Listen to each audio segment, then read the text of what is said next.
भक्त भगवान जो अपूर्व मिलन होती वर्षा को से खातिर करना आम जिलावासी सब विपरीत परिस्थिति को सम्मुखीन हो आगे था।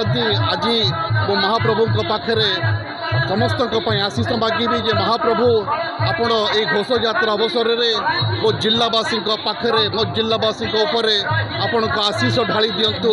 चलित वर्ष भल भल भल चाष हो एवं चलित वर्ष समस्त को सुख शांति प्रदान करंतु एवं आम राज्यवासी समस्ते खुशी रे यही वर्षटी पालन करंतु एवं आउ थे महाप्रभुंकर आशीर्वाद समस्त ढाली हम बोली एवं बर्षिब बोली आउ थे भगवान के पाखे प्रार्थना कर। केशपुर ठारे जो रथ यात्रा अनुष्ठित होईछि ताहा मु कहिबी समस्त को आज एक दिव्य अनुभूति देछि।